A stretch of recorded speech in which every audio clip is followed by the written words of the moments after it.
চৰ্চাত যান-বাহন আৰক্ষী গনিউদ্দিন আহমেদ।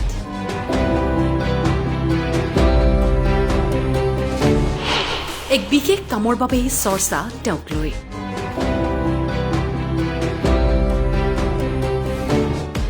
সচৰাচৰ অসম আৰক্ষীৰ বিৰুদ্ধে বিভিন্ন অভিযোগ আহি থকাৰ সময়তে দৰঙৰ তলগাঁও থানাৰ আৰক্ষীৰ কিছুমান কাৰ্যই সৰ্বত্ৰে চৰ্চা লাভ কৰিছে। চাওক ব্যস্ত ৰাজপথত হাতত ব্ৰাছ ৰং লৈ কিদৰে জেব্ৰা ক্ৰছিঙৰ কামত ব্যস্ত যান-বাহন আৰক্ষীৰ সহকাৰী উপ পৰিদৰ্শক গনিউদ্দিন আহমেদ।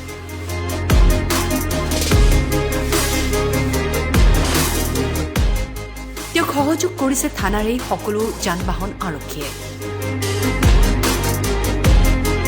যান-বাহন শাখাই আজি দলগাঁও দৈনিক বজাৰৰ সন্মুখত তথা দলগাঁও ডিছপেঞ্চাৰীৰ সন্মুখত ইয়াত জনবসতি ঠাই হোৱা হেতুকে বহু ধৰণৰ সামান্যভাৱে এক্সিডেণ্ট হৈ থাকে।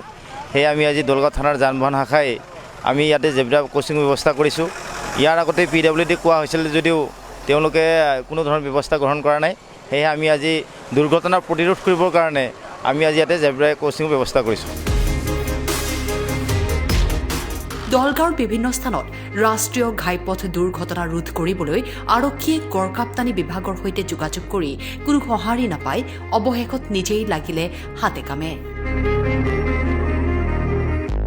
ব্যতিক্ৰমী এই কাৰ্যৰ বাবেই বিশেষ চৰ্চা লাভ কৰিছে দলগাঁও থানাৰ আৰক্ষীয়ে। আমাৰ দলগাঁৱৰ থানা এৰিয়াটোৰ ভিতৰত বহুত জনবসতি এৰিয়া হয়। ইয়াতে স্কুল আছে, মোটামুটি 4-5খনমান স্কুল আছে আৰু সেই অনুপাতে ইয়াতে এখন বজাৰো আছে, দৈনিক বজাৰ। এই দলগাঁৱৰ চাৰিআলি এইখিনিতে বজাৰত বহুত সৰু সুৰা এক্সিডেণ্ট হয়। পাৰ হ'বলৈ যেতিয়া ধৰে তেতিয়া গাড়ী আহি স্কুটাৰবিলাকে আহি গাত লগায়, চাইকেলে লগায়। এনে হিচাপত আমি PWD কৈছিলোঁ যে জেব্ৰা ফুট এটা 15 হাইৱেৰ ওপৰত লাগে, কিন্তু তেওঁলোকে কোনো পদক্ষেপ নল'লে। এতিয়া এনেকৈ আমি মনত ভাবিলোঁ যে ৰাস্তাত যাতে জেব্ৰা পোষ্টটো লগাই দিলে কিছু এক্সিডেণ্টৰ পৰা সকাহ পাব ৰাইজে। সেইবুলি আমি যান-বাহন শাখাৰ দলগাঁও থানাৰ পৰা আজি এইটো কাম আৰম্ভ কৰিছোঁ।